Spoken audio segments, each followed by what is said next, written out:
But after that, he broken this ceasefire. He killed our people, and he didn't exchange prisoners. We signed the exchange of prisoners, but he didn't do it. What kind of diplomacy, JD, you are speaking about? What do you mean? I'm talking about the kind of diplomacy that's going to end the destruction of your country. Yes, but if you Mr. President, with respect, I think it's disrespectful for you to come into the Oval Office and try to litigate this in front of the American media. Right now, you guys are going around and forcing conscripts to the front lines because you have manpower problems. You should be thanking the President for trying to bring an end to this conflict. Have you ever been to Ukraine that you say what problems we have? I have been to. Count one. I've actually watched and seen the stories, and I know what happens is you bring them on a propaganda tour, Mr. President. Do you disagree that you've had problems bringing people into your military? And do you think that it's respectful to come to the Oval Office of the United States of America and attack the administration that is trying to prevent the destruction of your country? A lot of questions. Let's start from the beginning. Sure. First of all, during the war, everybody has problems, even you, but you have nice ocean and don't feel now, but you will feel it in the future. God bless. You don't know that. God bless. God bless. You will not have a war. Don't tell us what we're going to feel. We're trying to solve a problem. Don't tell us what we're going to feel. I'm not telling you. Because you're in no position to dictate that. Remember this. You're in no position to dictate what we're going to feel. We're going to feel very good. You will feel influence. We're going to feel very good and very strong. You will feel influence. You're right now not in a very good position. You've allowed yourself to be in a very bad position, and he happens to be right about it. From the very beginning of the war. You're not in a good position. You don't have the cards right now. With us, you start having cards. But right now, you don't. You're playing cards. You're playing cards. You're gambling with the lives of millions of people. You're gambling with World War III. You're gambling with World War III.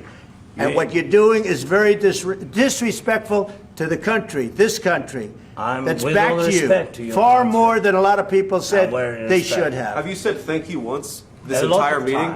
No, in this entire meeting, have you said thank you? You went to Pennsylvania and campaigned for the opposition in October. Offer some words of appreciation for the United States of America and the president who's trying to save your country.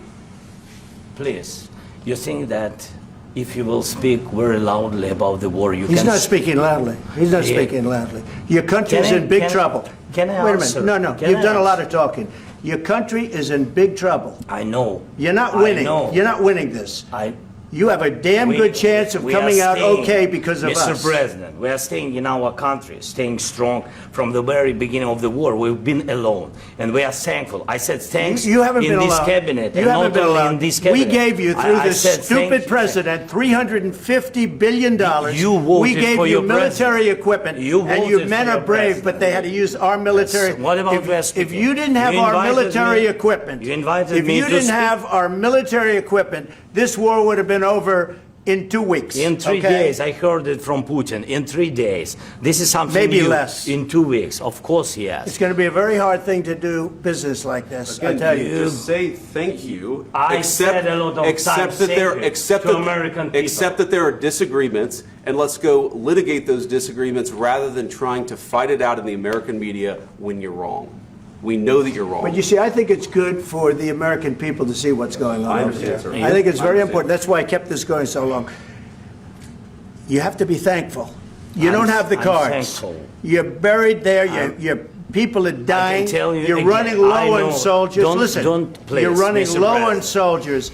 It would be a damn good thing. And then you tell us, I don't want a ceasefire. I don't want a ceasefire. I want to go and I want this. Look.